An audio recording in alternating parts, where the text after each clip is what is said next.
Okay, let's see if we can make any sense of this bad debts and accounts receivable question. So we're told here that at the start of the year, at the start of 2018, we increased the allowance for doubtful accounts by 43, bringing the balance to 62. So 43, bringing the total to 62. We can kind of work out that it must have been 19 at the start. But 62 is what we've got at the start of the year. So that's what we think is going to be uncollectible. We're told that at the end of the year, accounts receivable is 515. So I'll just put that over here and we can deal with this 515 in a second.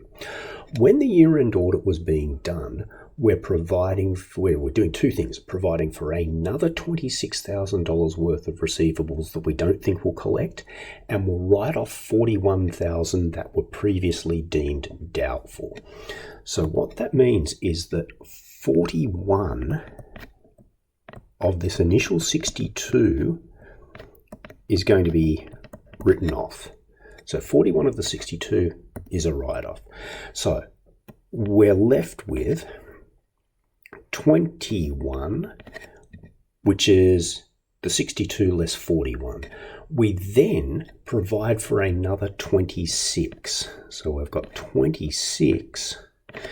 That means that the total of the allowance at the end of 2018 is going to be 47. So 47 is the sum of the 26 and the 21. Now, that answers the second question. The first question is calculate what the bad debts expense was. Now, we know that we record the expense when we increase the allowance. So the two things that we've done that will affect bad debts expense is that very first transaction that we're dealing with, which is increasing the allowance by 43. So increasing the allowance by 43. So that's the first component of bad debts, and we can think about it in this way. When we did that, the allowance goes up, so accounts receivable goes down. So I'll put here allowance up, but accounts receivable, net being the asset, goes down. So allowance up in brackets, but accounts receivable down. That's matched by bad debts expense. And we know that that was in the sum of 43. So I'll put the 43 here. The second adjustment to the allowance that we made was providing for another 26,000. So the 26,000 here, and again, same transaction. Allowance up and accounts receivable, therefore, or net accounts receivable, down. So the overall asset goes down because the allowance or the contra asset goes up. And again, equity goes down because we're recording bad debts expense. The amount here was 26. So the total of bad debts expense, so bad debts expense for the year equals 43 plus 26 is 69,000. Okay, so that's question number one. The final thing we need to do is work out what amount of accounts receivable we expect to be able to collect at the end of 2018. So remember that we had 515, and since we worked out that amount, 515, but we wrote off 41. So 41 of that is not collected because we've now written that off. We've also got a remaining allowance. The remaining allowance that we have of 47, we also won't collect.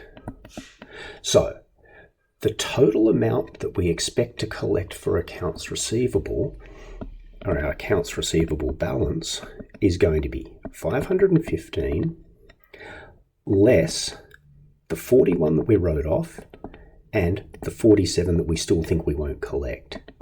So that's going to give us the 427.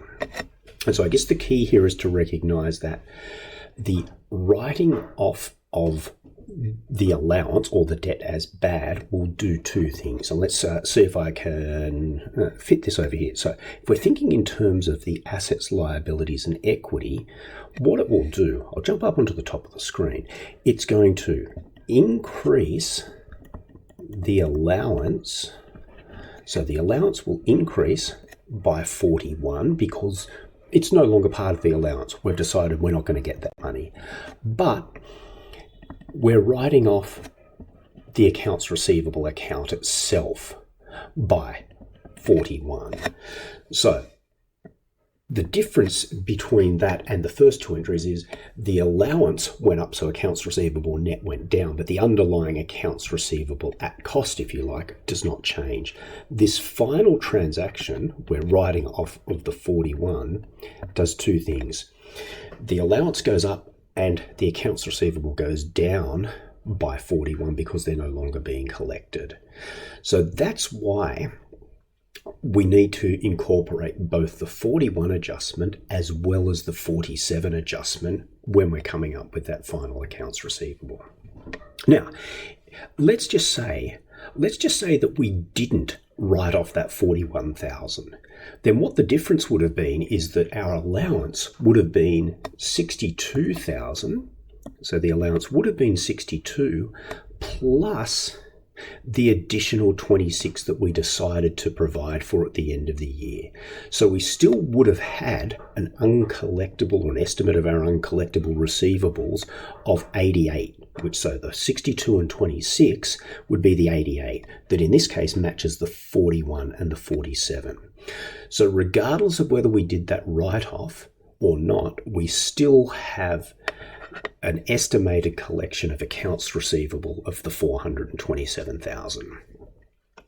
Let me know if that's not making any sense.